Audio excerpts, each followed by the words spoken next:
Hey there, before I forget about it, just wanted to talk about gyroscopic effect of the crank or flywheel, crankshaft. My experience with this has been on Sportsters like this one here, that just like a spinning top, the crank on this thing at RPM wants to make the bike stand up straight.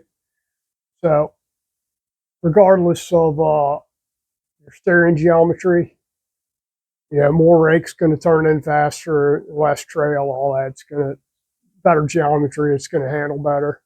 But you still have to take into consideration gyroscopic effect. This thing on these here bikes, and anything with a heavy crank in it, you're going, and when you go to lean into something, you're kind of, even with correct geometry on the steering head, you're still kind of fighting it to get it to turn. Like you have to throw your weight into it to get it to flop over. More RPM you're carrying, the worse it is. Worst case scenario, you have a switchback where you're cranked over full left at, say, 35 degrees. Conservative estimate, really, you're probably on something like this, you're probably looking maybe 38 degrees. In extreme, maybe 40. I've seen guys go further than that. I've seen guys doing damn near 45 degrees or more, where stuff's digging into the pavement. Well, the point is, you're cranked all the way over on the left, say, and it's a switchback, so it's like it's an S curve. Then you got to flip it all the way back over to the right. So you're going from, just say, 35 degrees straight up back over to 35 degrees as an estimate. It can be tough to get it to turn. I mean, you're really using all your weight and strength to throw it from one side back over to the other. What they did on the Buells to alleviate some of that, they took 4 pounds out of the crankshaft, which definitely helped alleviate some of the gyroscopic effect of it. And I've done quite a few of them like that. I've cut them down further than that. And you think, man, 4 pounds off a crank, that's a lot. Yeah, well, after you're done cutting it, it doesn't look like a lot. That's a forged crank. That metal's heavy. So you take off a little bit here and there, and it thins it down pretty easy. Pairs the weight right off.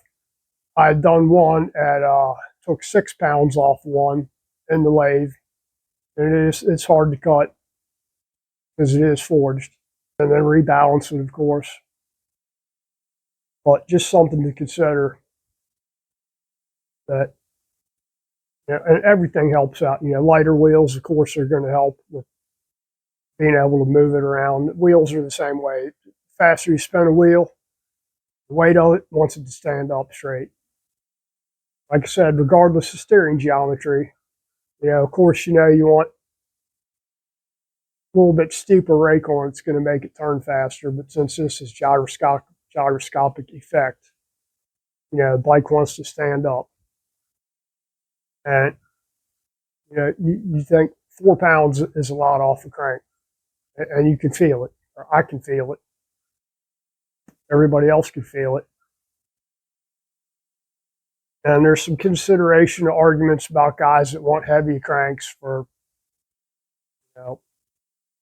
Bonneville or drag racing or whatever, because the momentum of the crank actually makes the bike faster overall speed, but doesn't do a damn thing for being able to move it around. And that just doesn't apply to these. That applies to anything, really. Anything with a crankshaft, especially big honking crank that's, this big around. But just something to consider, if you're building one of these or something like that, about getting a lightened crank. And I know I used to do them. I've done shovelhead cranks, earlier shovelhead cranks, and cut them down to later crank specs to lighten them up quite a bit. And the heavier crank works good if you're straight line cruising down the road. It's fine. Works great. Some guys like it a little bit better. Because like I said, straight line speed, cruising down the road. But as far as flickability, you need something a little bit lighter, and you got to bit 4 pounds off. You're not just think of 4 pounds, 4 or 5 pounds off the total weight of the bike is a lot for something you're doing there. I don't know who does them anymore. I haven't done one for, I don't remember, 25 years.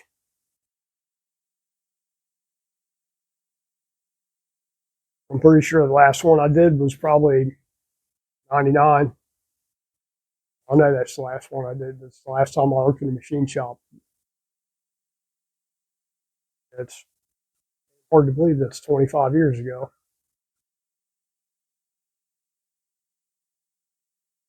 But it has been. And like I said, you'll have to rebalance, and you're cutting all that off there. So you might need to put some alloy metal back into the crank when you're doing it. And I use a different balance factor than what they recommended. I think Harley used to do theirs at 52%. S&S recommends 60. And race stuff I always did at 65 balance factor. I've done them at 52. I've done them at 60. I've done them at 65. But I ended up at sticking with pretty much 65 degrees, 65% balance factor, that stuff. So that's just a little information for something to think about. This ain't a race bike. This is a street bike. But if you were doing one, you had access doing getting the crank lightened and rebalanced. Like I said, I don't know who does them anymore. I know I used to do quite a bit of them. Your Zippers probably still does them. There's somebody else that does a lot of crank work now, but I'll be damned if I remember their name. I can't remember. You can look them up. I'm sure somebody knows. I haven't kept up on it very much about who's doing what. It's not my bag, man. I tend to have a way that I want things done, and when I have to deal with somebody else to do them, I don't want any arguments. I want you to do it my way. I don't want to hear about your way is better. Just do what I told you to do. That's that. Make me an a-hole, might be, but figure I've been doing them longer, and I've probably done more of them than them guys have earlier. In a lot of cases before they were even born. So neither here nor there. So same way as lighting wheels, lightening whatever. It makes any spinning weight. It makes a difference. This primary engine sprocket right here. I know I've taken. It's very hard. I've taken 2.5 pounds off of this sprocket right here. It's up under the cover. Your front chain sprocket, 2.5 pounds. And when you look at it, you can't tell that it's 2.5 pounds out of there. If you look at a stock one and you look at one I took 2.5 pounds out of, you can tell there's a difference, but not as much. You think 2.5 pounds, it sounds like a lot. Well, that's how heavy that metal is, especially this front sprocket. That's hardened steel, and it's very, very hard to cut. I know I chucked one up in the lathe, and I hit it with a high-speed steel tool, and it pretty much burnt the damn end of the tip of the high-speed tool off, so I had to use carbide to cut it. Same thing with flywheels. I had to use carbide bit on there to even make a dent in it. But once you get your speeds and feeds right, cuts right up. That's why you change the tips out quite a bit, but it works. Anyway, that's all I got for that. I just wanted to mention it in case somebody was interested. I don't know that anybody is, but it's out there. I don't know that I've seen a whole lot on it out there. It's just something to consider. Anyway, you guys have a great week. Thanks for watching. Thanks for subscribing. Thanks for the comments. Thanks for the shares. Appreciate it. Guys, have a great week.